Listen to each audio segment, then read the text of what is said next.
As 10 bobagens mais comuns que as pessoas inteligentes cometem. Dr. Arthur Freeman e Rose DeWolf. Todos cometemos erros, mas permanecer neles é bobagem. E muitas dessas bobagens desencadeiam mais outras bobagens, e isso vira um ciclo problemático que atrapalha todo o nosso psicológico. Muitas vezes, independentemente de nossa intelectualidade, assumimos posturas erradas que colocam nossa inteligência emocional em xeque. Nessas horas, é importante estar atento a alguns fatores que sabotam e comprometem toda a nossa integridade emocional. Esses fatores foram listados como bobagens pelo Dr. Freeman e Rose DeWolf. No livro são descritas cada uma delas, a fim de serem reconhecidas e combatidas com algumas práticas. Como sabemos quais são as 10 bobagens mais comuns? Essas são as 10 mais comuns porque nos levam a cometer várias outras bobagens através delas. São equívocos que se aplicam a uma espécie de sofrimento emocional desnecessário que estão ligados não às decisões específicas que tomamos, mas à nossa própria maneira de tomar decisões. Em geral, são bobagens que cometemos no modo de encarar as circunstâncias de nossas vidas. São maus hábitos mentais muito específicos que criam problemas ou pioram os que já temos, dificultam a tarefa de encontrar soluções e nos induzem a erros de interpretação das experiências ou a erros de julgamento dos outros e de nós mesmos. Número 1. O catastrofismo. Escorregar no pessimismo parece eminente. A pessoa é levada a acreditar no pior. Esse tipo de comportamento é conhecido como catastrofismo. O desastre parece inevitável. É o que o psicólogo Albert Ellis chama de terribilizar, porque os envolvidos imaginam consequências tão ruins que serão insuportáveis.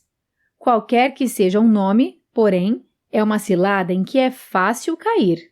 Todos sabemos que em determinadas ocasiões, a mente parece cair automaticamente para o pessimismo em vez do otimismo.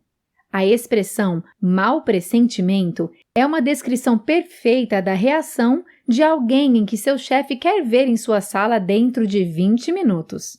A pessoa se prepara para ouvir uma crítica, revê mentalmente todos os erros cometidos ao longo do tempo dentro da empresa e se prepara para o pior, quando seu chefe apenas gostaria de saber se ela se disporia a dirigir o evento beneficente da empresa. Todo o seu sofrimento físico e emocional foi à toa. O sofrimento desnecessário, todavia, é o menor dos problemas provocados pela tendência ao catastrofismo. Muitos perdem a cabeça por acreditarem em um desastre iminente e que não há nada que se possa fazer a respeito, restando correr aos berros de um lado para o outro. Nessas horas é importante questionar a si mesmo com realismo e maturidade, buscando se ouvir sem exageros. Número 2. A telepatia. No fundo, todos nós sabemos que a telepatia é impossível. Mesmo reconhecendo tal fato, com frequência agimos na vida como se a telepatia fosse parte integrante do repertório usual de habilidades. Essa ilusão pode se manifestar de duas formas. Primeiro, por meio da presunção que já sabemos o que os outros estão pensando. Nem adianta pedir o emprego, eu sei que ele jamais contrataria uma mulher ou alguém da minha idade ou eu. Ou, segundo, através da ideia de que os outros não só podem, como têm a obrigação de saber exatamente o que nós estamos pensando, sem que precise dizer. Se ela me amasse, faria o meu prato preferido no meu aniversário. Ela sabia que era o que eu queria. Quanto mais íntima a relação, mais presumimos que conhecemos a outra pessoa. Então garantimos que ela agirá de tal forma, e é aqui que essa tal ilusão acarreta problemas. Você pode fazer uma suposição e pôr o carro na frente dos bois. Ou você faz uma suposição usando como base o que você pensaria naquela ocasião, ou você supõe de forma errada através de um comportamento passado da pessoa, etc. O importante, quando estamos cometendo esse erro, é fazer questionamentos e colocá-los no papel. Quando escrevemos no papel as nossas ideias, fica mais fácil analisá-las, e basta ver o que estamos pensando no papel que já mudamos as nossas conclusões. É importante também colocar os questionamentos à prova ou dizer o que pensa para que o outro fique ciente. Número 3. A mania de perseguição. Quando passamos por dois estranhos na rua e ouvimos um deles soltar uma gargalhada, temos duas interpretações possíveis. Podemos levar a risada para o lado pessoal, isto é, partir do princípio que, por alguma razão, um deles fez um comentário ruim a seu respeito, o que provocou o riso de seu companheiro. Ou podemos entender a gargalhada como um comentário neutro que não tem nada a ver com você. Como acontece com outros erros mentais, pode-se dizer que a mania de perseguição, quando utilizada de forma equilibrada e realista, é não só normal, como necessária para a proteção. Porém, quando excessiva, será fonte de dificuldades e sofrimento emocional. Vamos a outro exemplo clássico. A professora adverte sua turma. Alguns de vocês não andam se empenhando muito nessa matéria. Ela está falando de mim, pensa Ellen, mas a professora não fez nenhuma referência a Ellen e estava falando de modo geral, dirigindo-se a todos os alunos que não vêm se empenhando o suficiente. Quando alimentamos a mania de perseguição, causamos mágoas desnecessárias, prolongamos a raiva em determinadas situações, geramos um sentimento de culpa e desperdiçamos energia à toa. O segredo para reduzir os problemas constantes da mania de perseguição é simplesmente parar para ouvir e analisar seus pensamentos.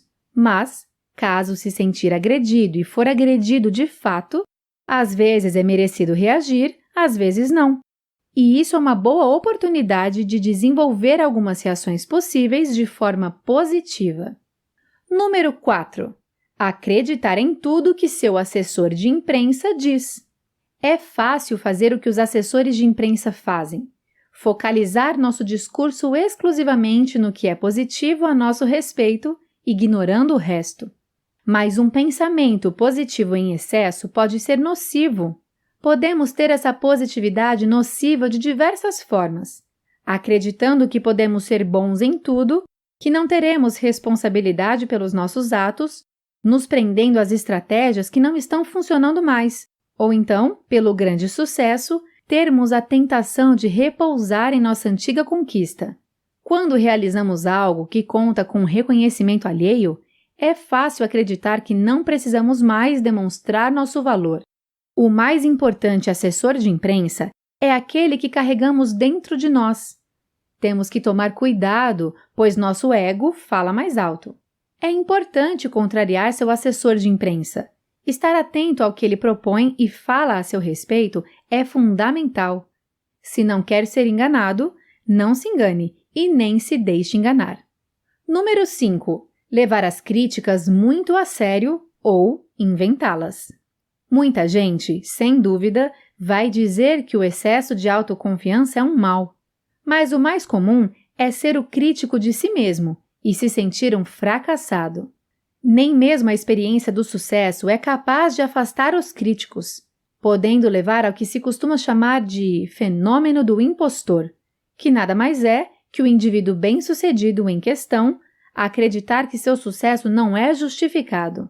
Entretanto, tanto um padrão de comportamento quanto o outro são equívocos que podem levar a novos equívocos. O indivíduo pode ter muitos problemas, tanto se nunca enxergar o aspecto negativo de nada, quanto se ver somente fatores negativos em tudo. A ideia principal é aprender a questionar os seus critérios. É preciso filtrar e classificar as críticas e todos os críticos, o que demanda uma reflexão consciente. Devemos analisar se essas críticas são realmente construtivas e usar isso para a evolução. Número 6. Perfeccionismo. Desde a nossa infância, aprendemos a buscar a perfeição. E isso é imposto não só nos nossos estudos, mas no nosso trabalho e em tudo que nos rodeia. Fazer as coisas com perfeição não é ruim, pois isso pode incentivar esforço e a busca por qualidade. Mas isso não pode tomar conta dos nossos pensamentos de uma forma imposta, pois pode ser prejudicial. Perfeição demais pode não ser algo bom. Tamanho nível de perfeição pode ser dispensável em alguns momentos da vida. E talvez o erro do perfeccionismo acontece quando o esforço por padrões mais elevados é levado ao extremo. O ideal é ter a perfeição na dose certa. Se concluirmos que não dá para chegar à perfeição, nem há por que tentar. Talvez seja até melhor não fazer nada. Como o exemplo de alguém que é da opinião que, se não encontrar uma cara-metade capaz de corresponder às suas especificações até o último detalhe, prefere ficar sozinho. Então, é melhor se habituar à sua própria companhia.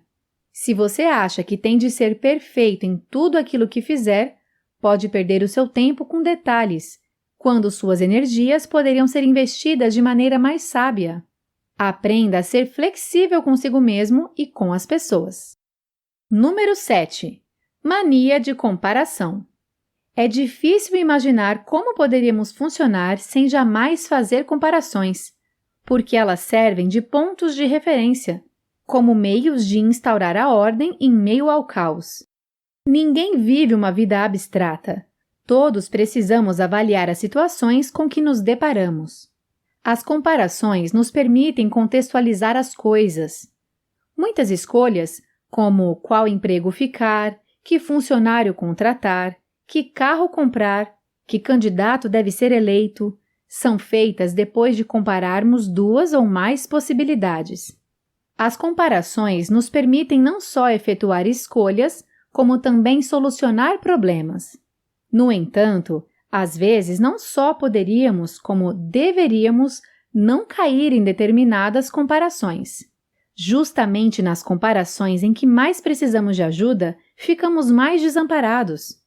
Estamos falando das comparações que envolvem o ego, isto é, aquelas que fazemos na tentativa de definir nossa própria identidade ou delimitar as nossas questões pessoais. É verdade que, se sairmos espalhando as nossas comparações por aí, seremos taxados de arrogantes, o que pode ser um problema. As comparações negativas sobre nós ou sobre os outros, ou feita pelos outros, também podem ser perigosas.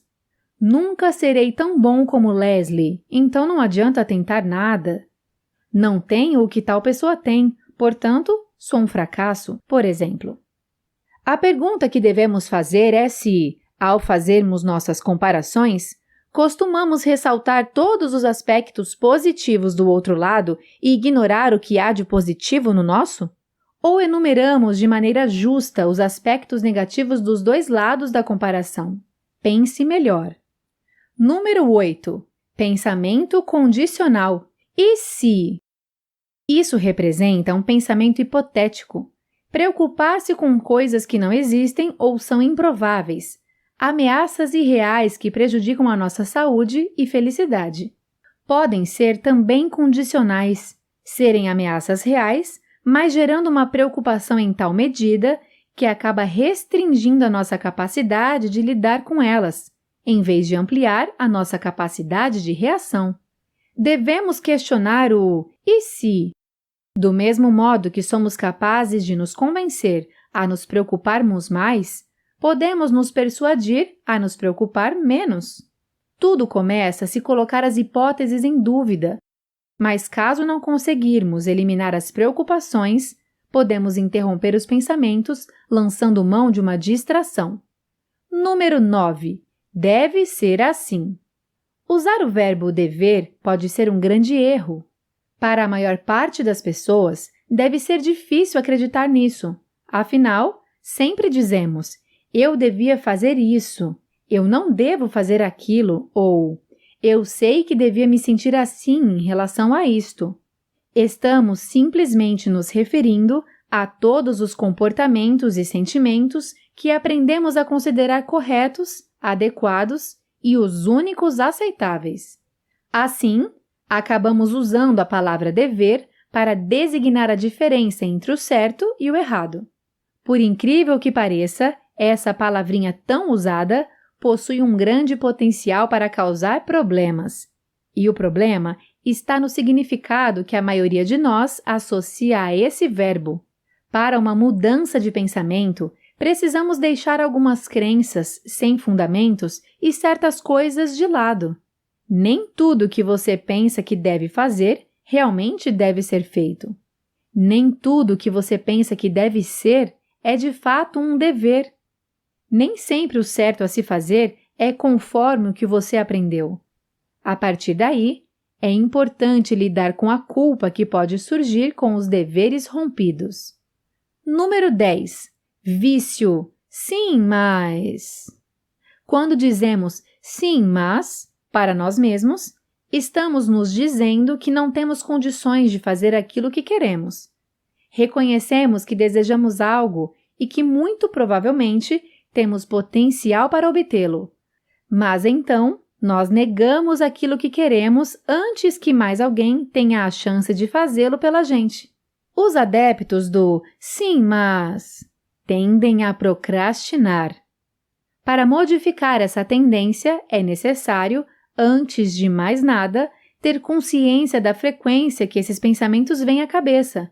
Troque o sim, mas pelo sim e diga sim, eu gostaria de fazer isso, e eis alguns dos desafios que terei de superar a fim de conseguir.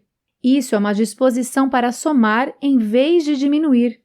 Trace metas para conseguir as coisas e não deixe espaço para desculpas de não fazer algo.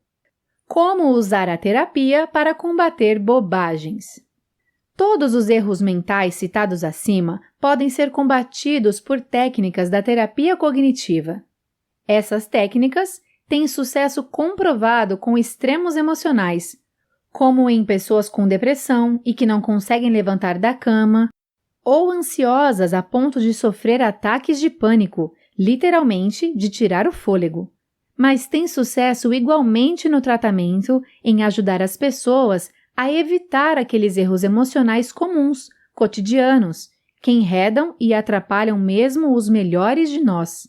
Com a ajuda dessas técnicas, você consegue analisar os pensamentos que passam pela mente e vai se ver capaz de libertar seus neurônios para que corram em seu socorro nos momentos mais estressantes. Vai evitar cometer aqueles erros comuns que resultam em tantos outros erros. O seu senso comum vai perceber quando você estiver se deixando levar pelas emoções e vai ajudá-lo a controlar melhor os acontecimentos de sua vida. Como verbalizar o que não foi dito? A terapia cognitiva nos ensina a verbalizar aquilo que ficou por dizer, ideias que ficam logo abaixo do nível da consciência e as quais podemos tornar conscientes.